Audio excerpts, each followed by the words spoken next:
Alright, so I'm fixing to jam this thing out. I really don't want to get a bunch of paint on the outside of the truck, so what I'm going to do is tape that up. You could leave it exposed and just blast paint on it, but then you got to sand all that paint off. So to me, it's a lot better to tape up the outside of the truck and make yourself less work in the end. The ideal thing to do would probably be to paint this thing all at once, inside and out. You wouldn't have to worry about taping it up. But we're painting it in my shop, some of it, and then we're taking it to a paint booth and painting the rest. So rather than hauling parts and pieces all around, I'm going to jam this thing out, take it to a paint booth and paint the outside all at once. So when I'm taping this up, instead of just taping a hard line on the edge, if I tape it with just a hard line, then I've got a really hard edge I've got to sand down, which is not too bad. But an easier way, I'm going to use a tape machine called the Easy Edger.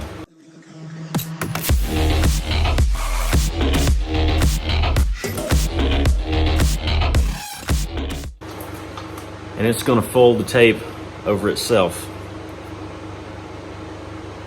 And it also puts a small crease on the edge of the tape to raise that edge. So what this does is creates a softer edge when you paint right up next to it, rather than painting to a hard line of tape. I'll run this around the edge of the jamb, all the way around, and that'll give me a little bit softer edge so when I go back and sand it, it won't be such a hard line that I got to cut out. You can raise this up with your thumb, push it back down, kind of get it to float right on the edge where you want it, and it'll create a nice soft edge. So the same thing goes for after we put the doors on. That's how we tape up the inside and not have a hard tape line. We're going to use the Easy Edger to fold our tape, and then we'll run it on the inside of the jamb.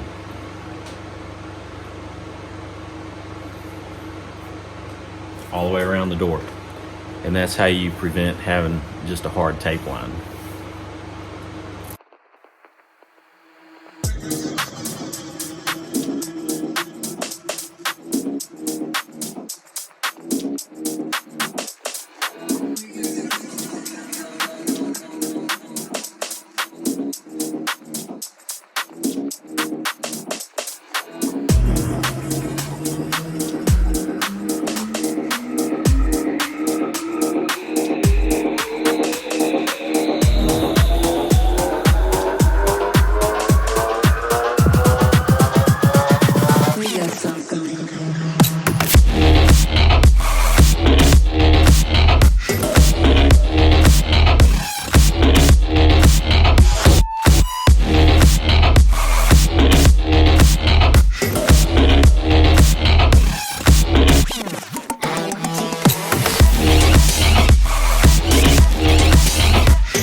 So the line that's left, if I can find it, the line that's left, you can't feel it or anything with your finger. So we could have let the tape, if we'd have put a hard line, we'd put straight tape here. Then that would have left a hard edge that you could have caught it with your fingernail. But you can't, this is smooth, it's rounded. We could have hung over the edge a little bit with the tape, and then it would have shadowed it, so the paint blowing in would not have left a hard edge, but then it wouldn't have got the outside edge. So we took our paint around the corner just a little bit, which is good. So when it locks in this outside, it's gonna leave a great edge. All right, everybody, thanks for watching. I'm gonna go ahead and start putting the doors together, get some things put back on this truck, and that way we can get ready to do the outside. We'll catch you next time.